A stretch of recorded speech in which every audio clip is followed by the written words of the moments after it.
사랑하는 여러분, 예수님께서 부활하셨습니다. 마음속으로 아멘 하시죠. 지금 사방 천지는 벚꽃과 개나리, 목련, 진달래 여러 가지 꽃들이 피어나는 것이 참으로 아름답습니다. 그런데 때를 알고 피어나는 꽃들이 너무나 신기하지 않습니까? 어떻게 그렇게도 자기의 때를 알고 죽은 것 같았던 가지들이 싹을 틔우고 꽃으로 부활하는지 참으로 신기합니다. 산천초목이 자기의 때를 알고 꽃은 꽃대로 나무는 나무대로 우리에게 봄이 왔다고 알려주고 있습니다. 그런데 사람들도 이렇게 자기의 때를 알면 얼마나 좋겠습니까? 우리의 때라는 것은 전도서 3장 1절 말씀처럼 범사에 기한이 있고 천하만사가 다 때가 있다는 것입니다. 우리가 열심히 기도했다면 응답을 기다려야 하고 오늘 씨앗을 심었다면 추수할 날까지 기다려야 한다는 것입니다. 그와 같이 오늘의 고난도 힘들고 괴롭더라도 인내하고 참으면 반드시 그 고난 뒤에는 열매가 있다는 것입니다. 그래서 자기의 때를 아는 자는 기다릴 줄도 아는 것입니다. 하나님께서는 때때로 우리의 문제와 괴로움에 관하여 침묵하실 때가 있습니다.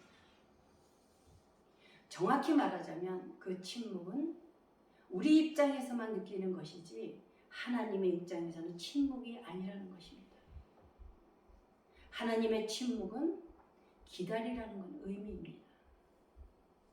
우리는 인내하며 기다려야 합니다. 그런데 인내하기가 쉽지 않습니다. 한 치 앞도 내다볼 수 없고 예측할 수 없는 우리들이 어떻게 인내하면서 오늘을 견뎌야 하겠습니까? 무언가 붙잡을 수 있는 것이 있어야 되지 않겠습니까? 그것이 바로 믿음입니다. 우리들은 예수 그리스도 안에서 내일의 결과를 믿고 오늘을 사는 것입니다. 우리들이 지금은 어두운 터널 안에 갇혀 있는 것 같이 절망일지라도 잠시 후면 빛이 보이게 되는 것입니다. 오늘은 눈물을 흘리지만 내일은 웃을 수 있다는 믿음을 가져야만 합니다. 그 인내라는 수고를 우리는 감수해야만 좋은 결과를 얻을 수 있다는 것입니다. 수고 없이는 결코 영광을 얻을 수 없다는 것입니다. 예수님을 보십시오. 예수님께서는 십자가에서 죽으심으로 부활하시고 영광을 받으셨습니다. 우리들은 각자에게 주어진 십자가들이 있습니다. 그 십자가를 기쁨으로 지고 가는 것입니다. 우리가 죽음 뒤에 부활이 있다는 것을 확신한다면 오늘의 힘든 날들이 조금은 견딜만 하지 않겠습니까? 오늘은 부활주일입니다. 주님께서 죽은 지 3일 만에 무덤에서 살아나시고 부활하셨습니다. 주님께서는 십자가에 달리시는 것이 이 땅에 오신 목적인 것입니다. 바로 하늘의 미랄이 되기 위하여 죽으셔야만 하셨습니다. 우리들은 좋은 이야기도 3번 들으면 듣기 싫어합니다. 그러나 말씀은 믿지 않는 자를 위하여 전파해야 하고 믿는 자들은 계속 반복적으로 들어야만 믿음이 생긴다는 것입니다.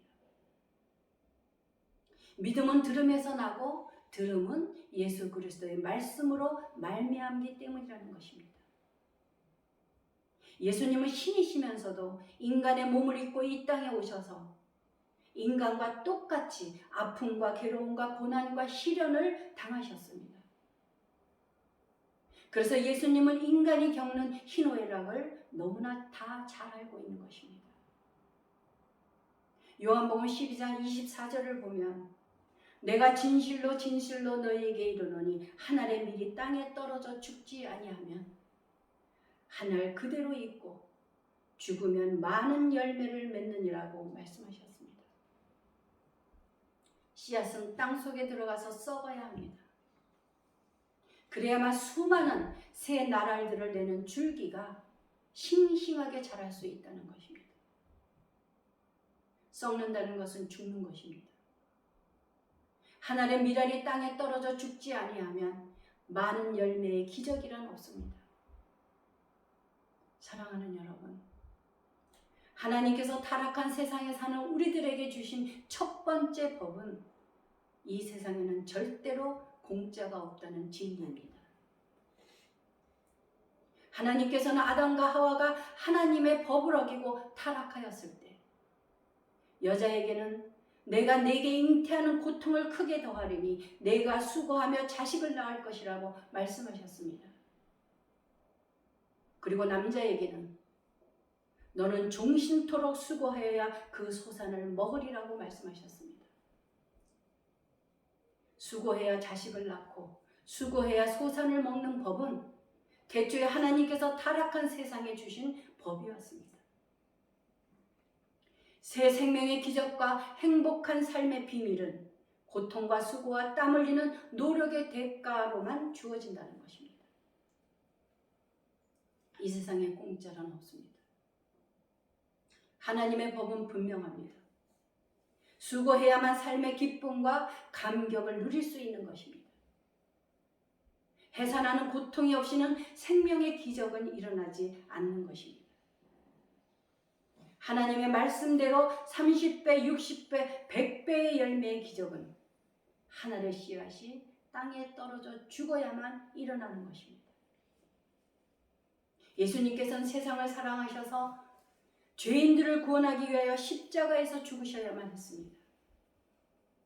예수님은 그 고통의 십자가를 위해서 하나님께 기도드렸지만 하나님은 침묵하셨습니다. 십자가의 죽음은 인간이 직면할 수 있는 가장 고통스러운 죽음이었습니다. 각각의 수십억 세포들이 한 번에 하나씩 죽기 때문에 피로와 충격과 탈수와 마비로 죽게 되는 것입니다. 인간의 몸으로 이 고통을 견딜 만한 사람은 아무도 없습니다. 그래서 예수님은 겟세마네 동산에서 땀방울이 핏방울이 되도록 기도하셨던 것입니다. 아버지여, 만일 아버지의 뜻이거든 이 잔을 내게서 옮기시옵소서. 그러나 내 원대로 마옵시고 아버지의 원대로 되기를 원하나이다. 그러나 하나님은 침묵하셨습니다. 그런가 하면 십자가상에서 나의 하나님, 나의 하나님, 나를 어찌하여 버리시나이까 부르짖을 때에도 하나님은 침묵하셨습니다. 그런데 그 침묵은 많은 사람을 구원하기 위해서였다는 것입니다. 죽지 않으면 부활도 없고 생명도 없는 것입니다. 사랑하는 여러분, 하나님의 침묵은 우리가 상상하지도 못하는 은혜를 주시기 위함이었습니다. 그래서 때때로 하나님의 침묵은 우리의 믿음을 시험합니다. 여기서 우리가 기억해야 할 것은 침묵의 시간에도 하나님께서는 우리를 위해 일하신다는 것입니다. 우리가 잘 아는 모세를 보십시오. 왕자의 신분에서 하루아침에 양치기가 되어버립니다. 양치기를 하면서 처가살이로 전락해버린 비참한 상황에서 40년이라는 시간을 보내면서 분명히 하나님의 침묵을 느꼈을 것입니다. 그러나 모세는 광야에서 40년이라는 시간을 견뎌냈던 것입니다. 그러자 때가 되어 하나님께서 모세의 앞에 나타나시는 것입니다. 오늘 시편 28편에서 1절을 보게 되면 여호와여, 내가 주께 부르짖으오니 나의 반석이여 내게 귀를 막지 마소서. 주께서 내게 잠잠하시면 내가 무덤에 내려가는 자와 같을까 하나이다. 기도자는 어려운 상황에서 마치 무덤, 즉 음부 또는 사망으로 떨어지는 자와 같다고 탄원하고 있는 것입니다. 음부는 수월이라고 하며 땅속 지하세계, 모든 죽은 자의 사후 거처를 말하며 지옥을 의미하는 것입니다. 우리가 지옥 같은 시간을 보낼 때 마치 하나님께서는 잠잠하시고 침묵하신다고 생각하는 것입니다. 하나님의 침묵을 경험하는 것은 죽음을 맛보는 것과 같다는 것입니다. 저에게도 이러한 지옥과 같은 시간들이 있었습니다.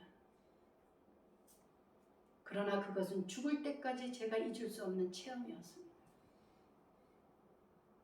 저는 한때 압구정에서 현재 시가로 몇십억 되는 집에서 살았습니다.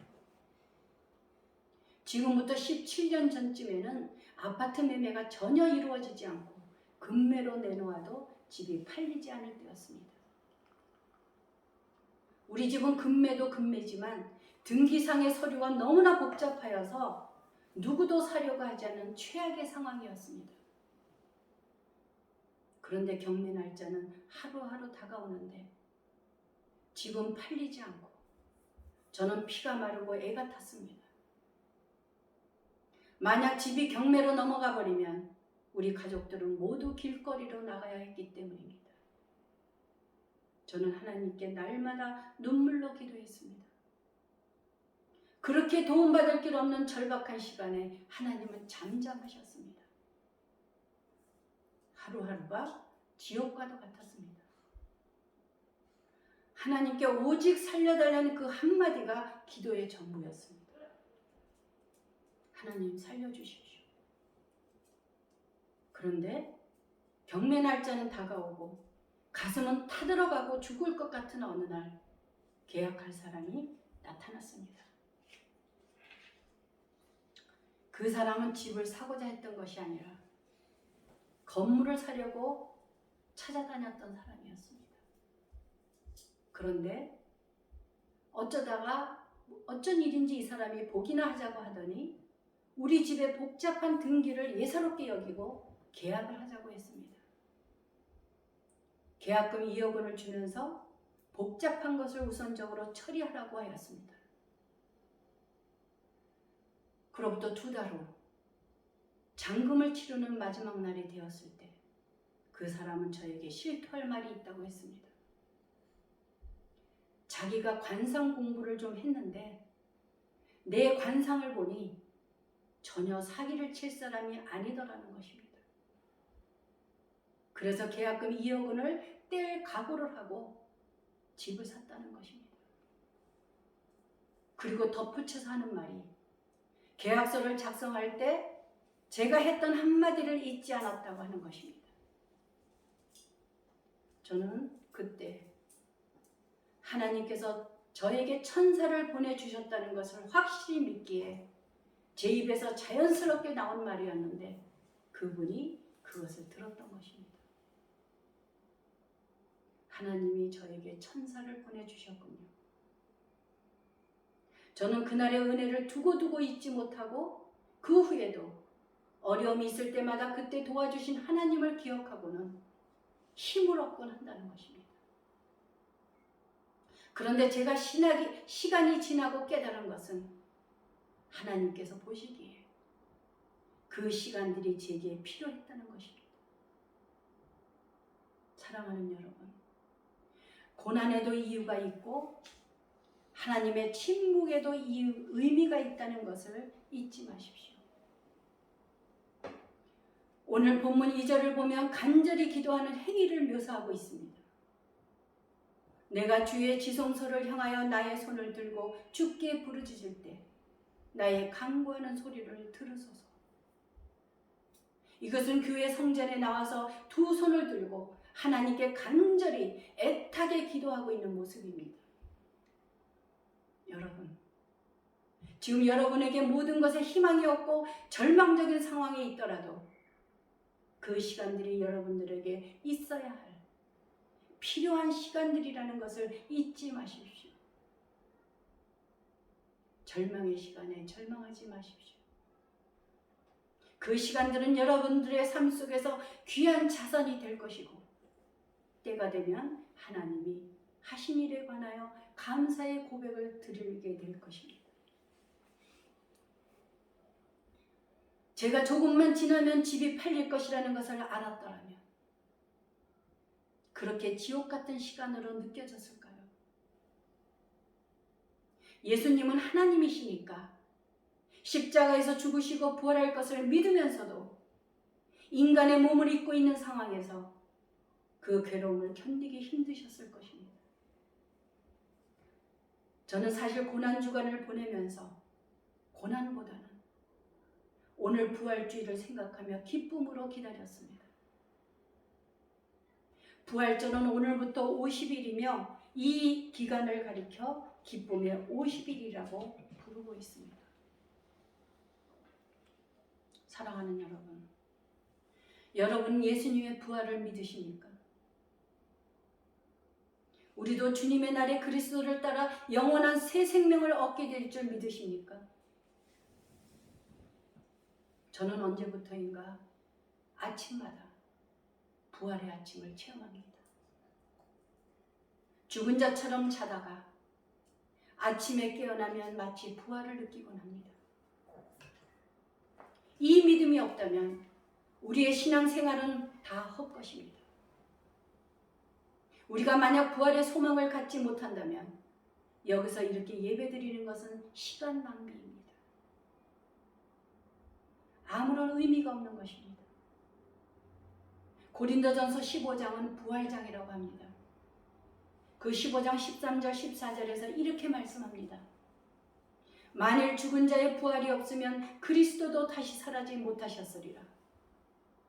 그리스도께서 만일 다시 살아나지 못하셨으면 우리가 전파하는 것도 헛것이요 또 너희 믿음도 헛것이라. 우리가 잘 아는 톨스토이는 복음서 속의 예수님의 말씀을 실생활에서 적용 가능한 행동 강령으로 정리하여 이야기 안에 구현했습니다. 그는 인간은 왜 사는가를 고민하는 과정에서 깨달은 진실을 어린아이와 민중도 이해할 수 있는 동화 형태로 집필했던 것입니다.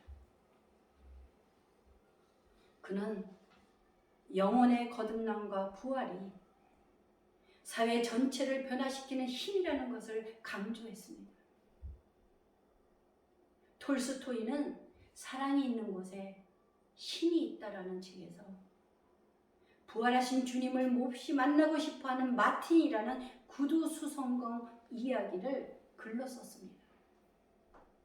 주님은 마틴의 소원대로 어느 날 너희 집을 찾아가겠노라 말씀하십니다. 얼마나 그날을 기다렸는지 모릅니다. 그러나 주님은 오시지 않고 청소부 할아버지, 아기 어분 여인, 그리고 불쌍한 거지만 다녀갔습니다.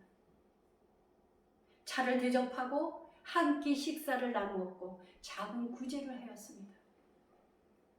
그날 저녁 주님은 목꿈에 나타나셔서 내내 기다렸다는 마틴에게 3번이나 너희 집을 찾았고 대접을 잘 받았다고 말씀하셨습니다. 주님은 청소부 할아버지, 아기 어분 여인, 불쌍한 거지의 모습으로 마틴의 집에 오셨던 것입니다. 부활 예수님은 그렇게 우리 삶의 자리에서 우리가 양들을 먹일 때마다 그곳을 새 생명의 장소로 삼으신다는 것입니다. 사랑하는 여러분, 부활하신 예수님을 만나고 싶지 않으십니까? 그렇다면 우리 가까이 있는 사람에게 사랑을 실천하십시오. 그곳에 주님이 계십니다. 예수님은 우리에게 분명히 죽음 뒤에 부활이 있음을 보여주셨기에 그 소망으로 오늘을 사는 것입니다. 부활은 우리 믿음의 시작이며 완성인 것입니다. 여러분 중에 아직도 예수님의 부활을 조금이라도 의심하거나 나도 주님을 따라 부활할 것을 믿지 못하겠다면 오늘 부활절을 통하여 그리스도의 부활을 받아들이고 신앙 고백을 하실 수 있기를 바랍니다. 만약 여러분들 중에 주님의 부활을 믿지 않고 주님께 나오는 성도가 있다면 빈 무덤에 성묘하러 오는 것과 다름이 없습니다. 주님이 내 삶 속에 살아계신다는 확신이 없이 신앙생활을 한다는 것은 부활의 소망 없이 무덤에 온 사람들의 모습과 같다는 것입니다. 부활이 없는 기독교는 의미가 없는 것입니다.